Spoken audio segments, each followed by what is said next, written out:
اور تمہارے لیے کیا اس نے بیٹوں کا انتخاب کر لیا؟ انکم لتقولون، بے شک تم لوگ کہتے ہو، قولا عظیما، بہت بڑی بات، یعنی گناہ کے اعتبار سے یہ بہت بڑی بات ہے۔ یہ جناب اس رکوع کا مختصر لفظی ترجمہ ہو گیا۔ اب ہم انشاءاللہ اس کی تفسیر کی طرف آتے ہیں۔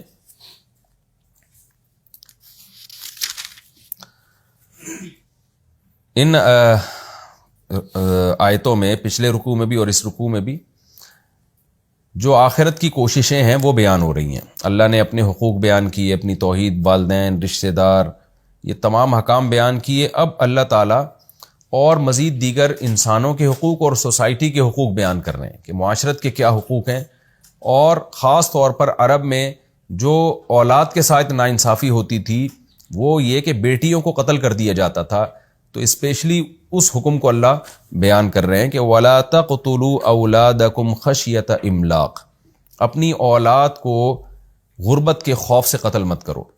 بعض رات اس طرف گئے، یا مطلق اولاد مراد ہے، بیٹے ہوں یا بیٹیاں، لیکن ہم جو ہسٹری دیکھتے ہیں اور جو قرآن و سنت میں دوسری جگہ دیکھتے ہیں وہ یہی کہ وہ بیٹیوں ہی کو قتل کیا کرتے تھے۔ بعض دفعہ عار کی وجہ سے کہ بیٹی ہے تو لوگوں میں ذلت کا ذریعہ بنے گی، یعنی لوگ کیا کہیں گے کہ بیٹی، تمہارے یہاں بیٹی پیدا ہوئی ہے، اور بعض دفعہ اس لیے کہ بھئی کھلانے کو گنجائش نہیں ہے، تو ظاہر ہے بیٹے کما کے کھلاتے ہیں، بیٹیاں کما نہیں سکتی، تو وہ تو بظاہر سوسائٹی پہ بوجھ بنتی ہیں اور ان کو خود کھلانا پڑتا ہے۔ تو اس لیے زیادہ راجہ یہی معلوم ہوتا ہے کہ اس سے بھی جو مفسرین جمہور اسی طرف گئے ہیں کہ اس سے بیٹیاں ہی مراد ہیں۔ تو بیٹیوں کو دو وجہ سے قتل کیا جاتا تھا، دونوں طرح کے قتلوں پہ اللہ نے پابندی لگائی، ایک غیرت کے نام پہ اور ایک قتل غربت کی وجہ سے۔ تو اللہ نے فرمایا کہ اپنی اولاد کو غربت کے خوف سے قتل مت کرو۔ یہاں بیٹیوں کو اولاد سے تعبیر اس لیے کیا گیا کہ اولاد کے لفظ میں ایک محبت اور شفقت ہے۔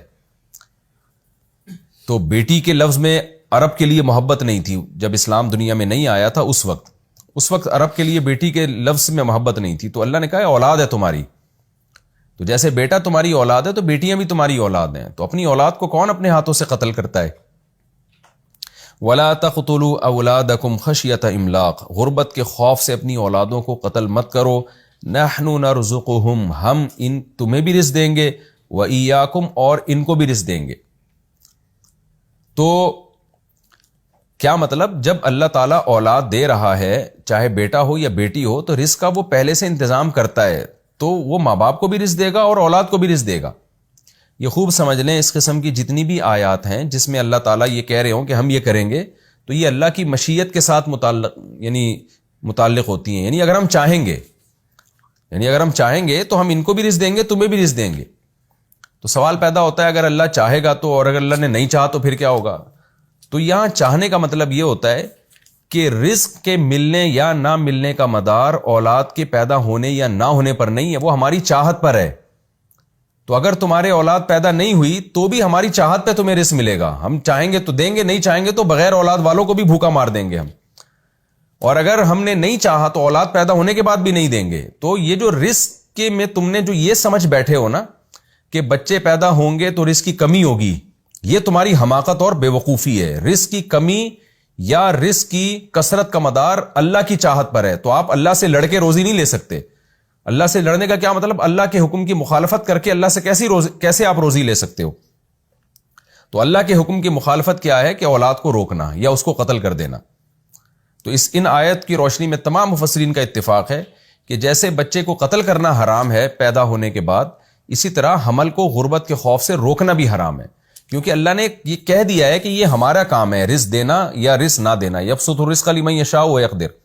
تو اس میں اگر تم اسلام کے حکم کو یا اللہ کے آرڈر کو فالو نہیں کرو گے اور یہ سوچو گے کہ بھئی رزق کہاں سے آئے گا، بچہ کھائے گا کہاں سے، تو اس کا مطلب خدا سے لڑ رہے ہو، تو یہ ایک حماقت والا کام کر رہے ہو، کیونکہ رزق تو اللہ کی مرضی، وہ تمہیں دے یا نہ دے۔